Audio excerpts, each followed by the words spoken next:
organized from 13th to 15th October.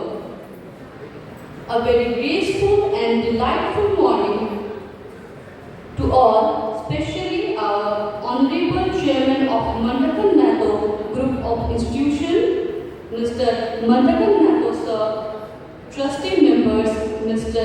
Viren Nath Awadar Sir, Mrs. Khushbu Singh Ma'am, and Mrs. Kriti Kajal Ma'am. I also welcome the Honorable Director of Mandakan Natho Group of Institution, Mr. Manoj Kumar Natho Sir, Manager, Mr. Mukesh Kumar Natho Sir, Administrator, Ms. Meena Kumari Ma'am, and Mrs. Kriti Kajal Ma'am. A hearty welcome to the Principal of Mandakan Natho B.Ed College, Dr. D. Natho Sir. On behalf of our entire college, we extend most delighted welcome to our esteemed speaker, Dr. Poonam Mehta Ma'am, Assistant Professor, RTC B.Ed College, Ranchi. An affectionate welcome to our respected teachers, non-teaching staffs, media houses, and all the pupil teachers. Now, I request our Honorable Chairman Sir, respected Principal Sir, along with Anjali Ma'am, to come to the stage to felicitate our respected guest.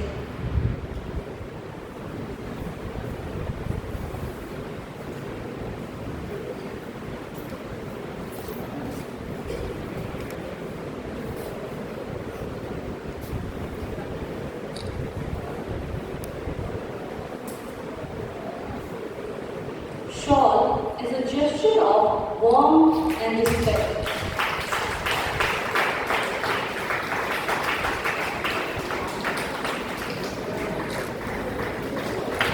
Let's have a huge round of applause.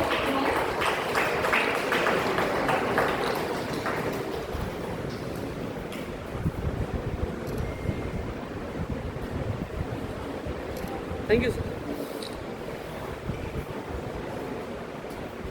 Thank you, sir. Thank you, ma'am. Good morning, everyone. And I'm thankful for our director, our chairman, sir, Mandakan Natho sir, our principal, sir, and thankful Dolly ma'am and Nikhil sir.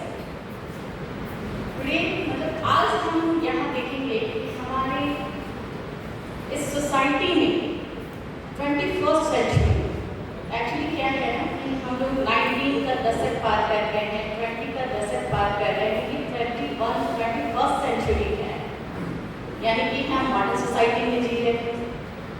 Modern society क्या है?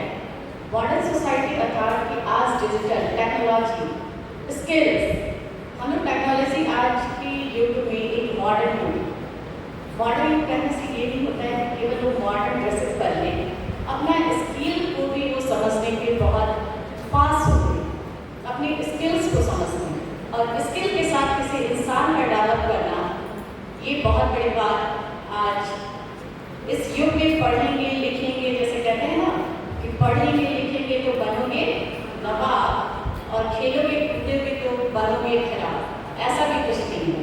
आजकल खेल कूद की skill भी हमारे life में बहुत इम्पोर्टेंस रखता है। आज इस मॉडर्न मार्केट में तालमेल बैठाने के लिए हमारा कम्युनिकेशन स्किल्स, ये सभी की बहुत आवश्यकताएं होती हैं। मैं यहाँ ये जो हमारा डिजिटल इंफॉर्मेशन का जनरेशन चल रहा है, इस इंफॉर्मेशन की जगह हम लोगों को किस तरीके से जागरूक कर सकते हैं, किस तरीके से उसे बढ़ावा दे सकते हैं, किस तरीके से हम उसको ऐसा डेवलप करें कि वो खुद ब खुद हर एक चीज़ को करने के लिए आगे आए। एक स्किल्स पढ़ाई तो हम लोग गूगल से भी करा देते हैं कि पढ़ना है, नोट्स देना है, नोट्स में आप सभी लोगों को आपको जनरली किसी भी चीज़ को दिया जाए तो गूगल के भरोसे सब चीज़ है। अभी गूगल के भरोसे चल रहा है कि हर चीज़ हमें उस पर अवेलेबल हो जाएगा, लेकिन एक स्किल जो होता है वो स्किल हमारे में किस तरीके से डेवलप होगा, इसको हम जानेंगे।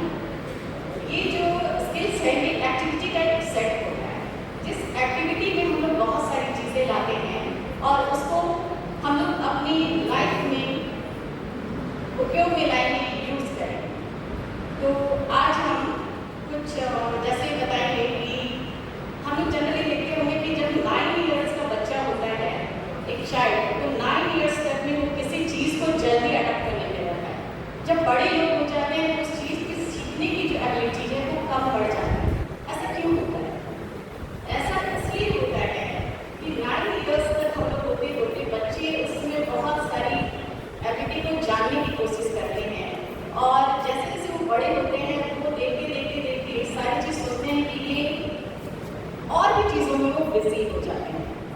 तो हम लोग जैसे यहाँ देखेंगे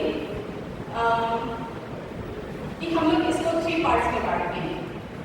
पहला है लर्निंग स्किल, दूसरा होता है लिटरेसी स्किल और तीसरा होता है लाइफ स्किल।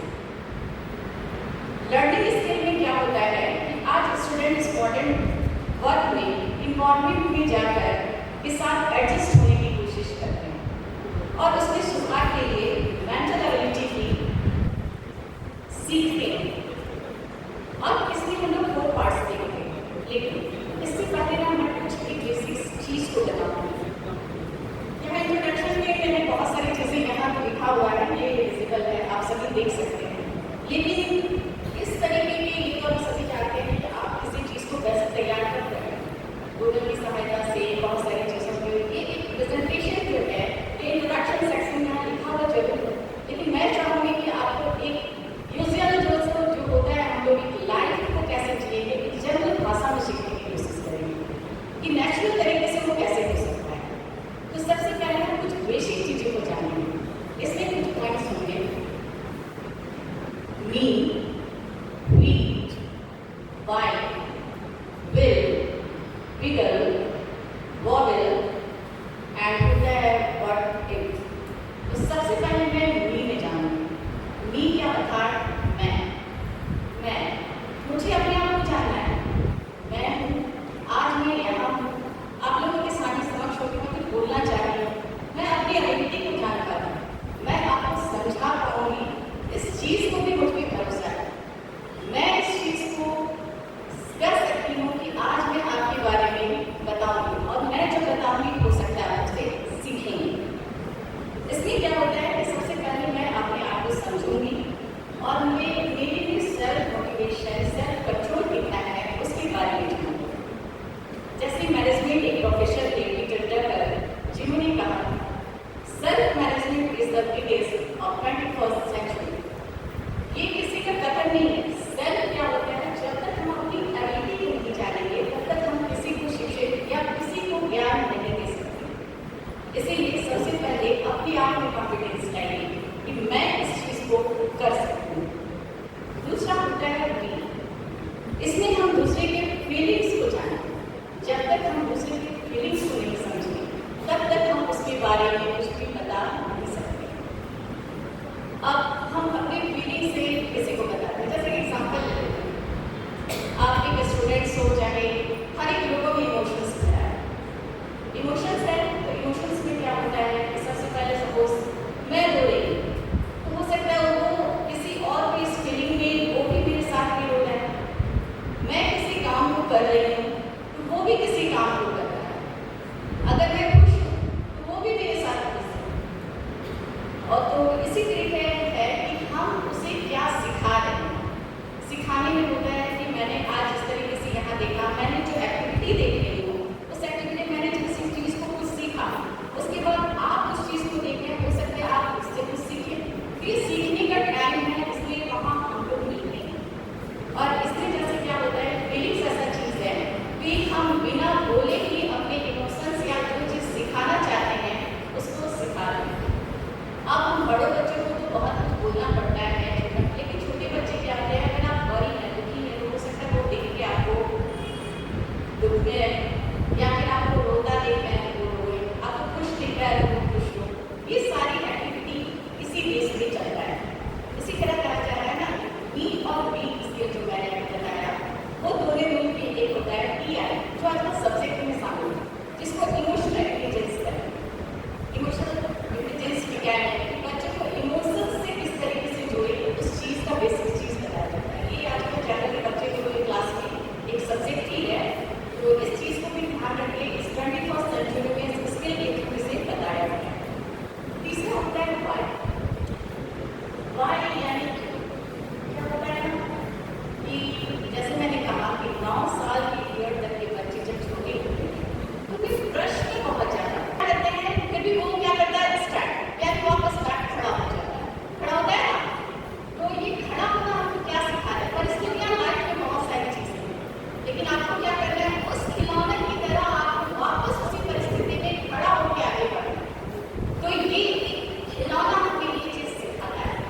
प्राप्त करें। तो किसी चीज़ में आखिर होता क्या है? तो इसी में सबसे पहले एक एग्जाम्पल हम इसमें और लेंगे कि जैसे पहले हम लोग अगर गर्मी लगती थी तो कैसे गर्मी को भगाया जाता है? एनीवन? कोई भी? अगर गर्मी लगती थी तो कैसे होता था? पेड़ के नीचे जाके बैठते थे, गर्मी हो रही है, आपको ठंडा लेना है तो हाँ हवा चल रही है तो आपको अच्छा लग रहा है। उसके बाद क्या है? फैन है ना? फैन के बाद क्या है? कूलर। और अभी क्या है? एसी। कुछ ये एसी तो हम लोग क्या किया अपने आप कंफर्ट करने के लिए एक इजी रास्ते हम लोग कैसे सुलभ को एक हिंदी रेल का यूज किया जिसमें मेट्रो हमारी बढ़ती चली गई और हमने इस तरीके से नया इन्वेंट किया, यानी नए आविष्कार होते चले हुआ ना। तो इसी तरह आप लोग में भी छोटी छोटी बहुत सारी ऐसी होती है जो आप बता नहीं सकते, लेकिन किसी किसी का काम जो जरूरी नहीं होता है कि शाम तक वो बहुत अच्छे काम नहीं कर सकते, वो भी कर सकते हैं। तो इस तरीके से उसका भी प्रोग्रेस दिखता है। ठीक है, तो इसी में हम सबसे पहले आगे हैं क्रिटिकल थिंकिंग, जिसमें क्या होता है कि कोई भी प्रॉब्लम हो तो उसे लोग अपनी खुद से उसको सॉल्व करेंगे। ठीक है, तो उसमें हम क्या करते हैं, जैसे कोई प्रॉब्लम हुआ तो क्या सबसे पहले हम जाके प्रॉब्लम का सॉल्विंग सोल्यूशन ही निकालते हैं? नहीं, सबसे पहले उस प्रॉब्लम को हम समझते हैं, एनालाइज करते हैं, उसको उसका मूल्यांकन करते हैं, उसको पहले प्रॉब्लम को हम देखेंगे कि उसमें क्या है, क्या हम इसको कर सकते हैं। तो उसको क्या करेंगे, हम लोग सबसे पहले सुलझाने की कोशिश करें। और जो व्यावसायिक क्षेत्र होता है उस परिस्थिति में क्या होता है, तो सुधार के लिए क्रिटिकल थिंकिंग होना बहुत जरूरी है। इसमें म्यानिटी है, डिमानिटी है। तो जब तक हम उस प्रॉब्लम को जानेंगे नहीं कि नए तरीके से कैसे करना है तो ये चीज़ हम सॉल्व नहीं कर सकते। इसीलिए क्रिटिकल थिंकिंग का यानी रचनात्मक सोच का भी होना जरूरी होता है। ठीक है, दूसरा है इसमें जैसे प्रॉब्लम, समस्या, समाधान इसके, तो हम अब इसमें भी कुछ एग्जाम्पल्स देंगे। जैसे कहीं बात के बाद या दर्द हो रहा है, कहीं झगड़ा हो रहा है, तो क्या आप झगड़े में जाके कूद जाते हैं? झगड़े में जाके आप भी कूद जाते हैं? क्या करते हैं? पहले झगड़े को देखते हैं कि किस रीजन से करने की बात बताया। और टैगोर ने भी बालक की प्रकृति को बहुत ही अधिक महत्व दिया, साथ साथ प्रकृति जो वातावरण है उसे भी महत्व दिया और कहा कि बच्चे का उसके व्यक्तित्व का सर्वांगीण विकास के साथ साथ आत्मा का भी विकास है। बच्चे आत्म साक्षात्कार के विषय में भी जान सके, मतलब अपने को समझ सके। आज हम दूसरों के विषय में जानते हैं, दूसरों के विषय में कहते हैं कि हम उसे समझते हैं, लेकिन कहीं ना कहीं हम अपने को सही ढंग से नहीं समझ पाते। हम हमेशा दूसरों को ही समझने का प्रयास करते। उन्होंने शिक्षा के माध्यम से कहा कि शारीरिक और मानसिक विकास हो, उनके मन का विकास हो, लेकिन उसे वो स्वयं को भी समझ सके। तो गांधी और टैगोर चाहे कि आदर्शवादी विचारक थे, वही वो प्रकृतिवादी विचारक थे। उनकी शिक्षा में प्रकृतिवाद का भी अंश देखने को मिलता है। इसके बाद हम प्रयोजनवाद की बात करते हैं, तो गांधी जी और टैगोर की शिक्षा में प्रयोजनवाद का स्वरूप भी आपको दिखाई पड़ेगा। जैसे जो प्रयोजनवादी दार्शनिक विचारधारा है उसमें बच्चों को समाज की आवश्यकता के अनुसार तैयार किया जाता है। तो गांधी जी ने अपनी शिक्षा व्यवस्था की बात की और जो शिल्प को, क्षेत्रीय और ग्रामीण शिल्प को उसने जोड़ा, या जो सामुदायिक कार्य उसने शामिल किए, कृषि को, बागवानी को,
जब ये बच्चे को उनके सामाजिक जीवन के लिए तैयार कर रहे हैं, तो इनकी शिक्षा में हम क्या देखते हैं? प्रयोजनवादी दर्शन का भी अंश देखते हैं। इनकी शिक्षा कहीं ना कहीं प्रयोजनवादी दार्शनिक विचारधारा से भी प्रभावित है।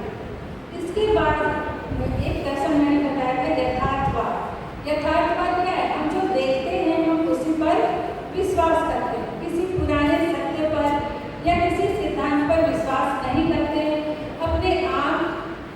अपने आंखों द्वारा जो देखते हैं, अपने कानों द्वारा जो सुनते हैं, अपने आप से जो कर सकते हैं, मतलब जो वास्तविक पदार्थ है, भौतिक पदार्थ है, संसार की सारी जो भौतिक वस्तुएं हैं जिन्हें हम देखते हैं, जिन्हें हम जो भी सिद्धांत जिन्हें हम सिद्ध कर सकते हैं, उस पर यथार्थवादी जो दार्शनिक होते हैं वो विश्वास करते हैं।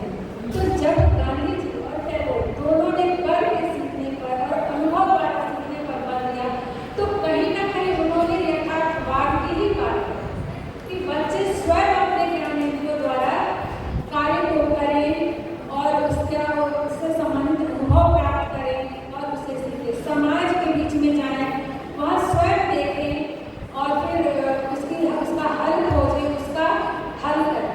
तो क्या करें? वो देखकर खुद जो वास्तविकता है, वास्तविक परिस्थिति है, उससे वो रूबरू हो और वास्तविक परिस्थिति को देखते हुए किसी भी समस्या का हल करें। और जो टैगोर थे, इन्होंने भी अपनी शिक्षा में इसी बात को महत्व दिया कि वास्तविक परिस्थितियों में ही बच्चों को वास्तविक ज्ञान दिया जाए, मतलब कुछ भी कृत्रिम ज्ञान ना हो, जिससे कि बच्चे का जो ज्ञान है वो वास्तविक रूप से ना हो। क्योंकि हमें समाज में रहना है और समाज में रहते हुए विभिन्न परिस्थितियों का सामना करना है। एक बच्चा जब छोटा होता है तो वो अपने घर परिवार में अपने माता पिता भाई बहनों के बीच रहता है, लेकिन जब वो फिर स्कूल जाता है तो आप देखेंगे कि थोड़ा समय उसे वहाँ एडजस्ट करने में टाइम लगता है। छोटे बच्चों को आप देखेंगे कि स्कूल जब भेजा जाता है तो वो रोने लगते हैं, वो स्कूल जाना नहीं चाहते, लेकिन धीरे वो फिर वहाँ पर एडजस्ट कर जाते हैं। वहाँ से फिर जब कॉलेज जाते हैं वहाँ उनको एडजस्ट करने में दिक्कत होती है। कॉलेज के बाद जैसे आप जब जॉब करने जाएंगे तो वहाँ का इन्वायरमेंट अलग होगा, लोग अलग तरह के होंगे, तो वहाँ पर फिर आपको एडजस्ट करने में थोड़ा सा टाइम लगेगा।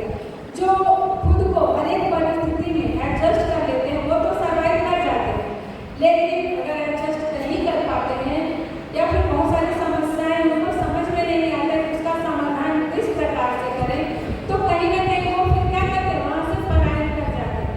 और अगर पलायन ना कर सके तो बहुत सारे लोगों मानसिक तनाव के शिकार हो जाते हैं।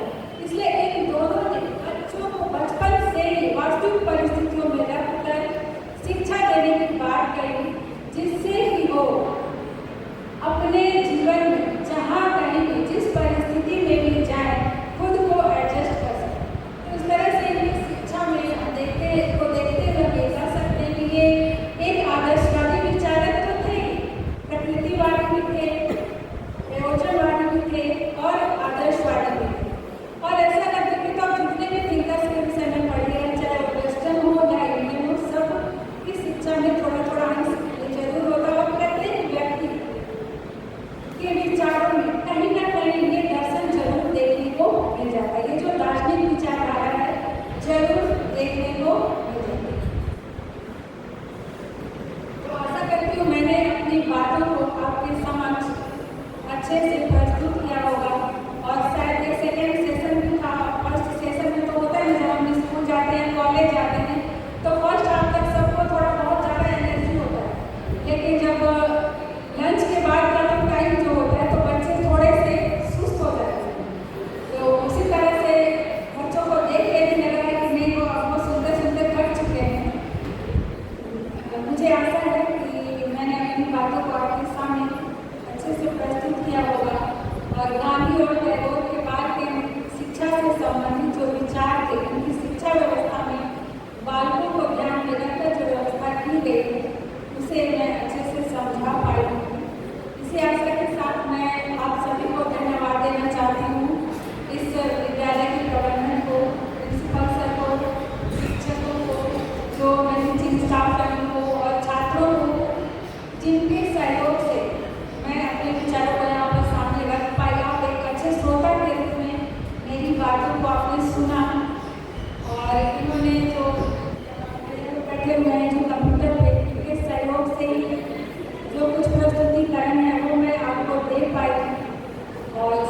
तो काफ़ी सहयोग हमेशा ही रहता है। तो सभी को एक बार बहुत बहुत आभार, बहुत बहुत धन्यवाद।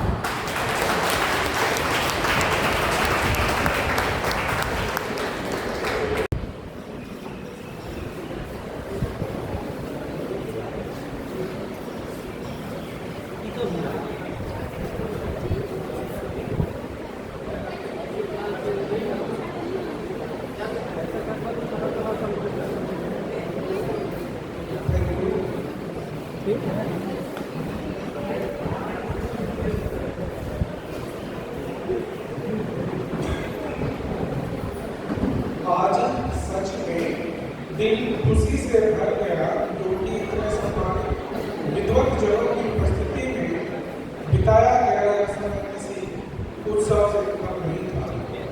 हम दिल से धन्यवाद करते हैं हमारे सभी सम्मानित वक्ताओं का, जिन्होंने केवल भाषण नहीं दिए बल्कि हमारी सोच को एक नया दिशा प्रदान की। मैंने कुछ पंक्तियां लिखी है। ज्ञान तभी उपयोगी होता है जब तर्क से परखा जाए। ज्ञान तभी उपयोगी होता है जब तर्क से परखा जाए। लेक्चर सीरीज इसी कला को सिखाता है, सोचो समझो और फिर अपनाओ। आदरणीय आज के मुख्य अतिथि doctor Mahato group of institution के चेयरमैन माननीय Shri doctor Mahato sir, trustee member Shri Virendranath Poddar sir, Mrs Khushboo Singh ma'am और मिसेज कृतिका जी, साथ ही संस्था के director Shri Manoj Kumar sir, manager Shri Mukesh sir एवं एडमिनिस्ट्रेटर मीना कुमारी मैम एवं मिसेज पूनम मैम का मैं धन्यवाद करता हूँ कि आप सभी ने बहुमूल्य समय से हमें इस कार्यक्रम को सफल बनाने में अपना योगदान दिया। साथ ही अम्बेडकर महतो बीएड कॉलेज के प्राचार्य डॉक्टर डी महतो सर का विशेष धन्यवाद करते हैं, जिनके दिशा निर्देश में हम लोगों ने इस 3 दिवसीय लेक्चर सीरीज को सफलतापूर्वक आयोजित किया। साथ ही आज के इस महत्वपूर्ण सत्र के सफल समापन पर मैं seminar coordinator doctor Dolly Sharma एवं उनके पूरे कमेटी मेंबर को भी धन्यवाद करता हूँ। मैं इस 3 दिवसीय लेक्चर सीरीज के पहले दिन प्रथम सत्र में doctor Mausami Kumar Fatima BEd college, जिनका टॉपिक था role of education for sustainable future, इन्होंने अपने टॉपिक को बहुत ही शानदार तरीके से हम सबों के बीच में रखा, उन्हें भी धन्यवाद।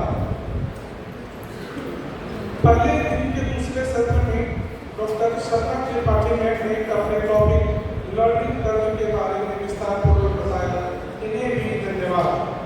दूसरे दिन के प्रथम सत्र में डॉक्टर दीक्षिता बागला मैम ने अपने टॉपिक स्किल बेस्ड एजुकेशन में एम्प्लॉयबिलिटी के बारे में बताया, इन्हें धन्यवाद। दूसरे दिन के दूसरे सत्र में डॉक्टर अनुपमा भार्गव मैम ने अपने topic assessment for learning tool and techniques को विस्तारपूर्वक समझाया, इन्हें भी धन्यवाद।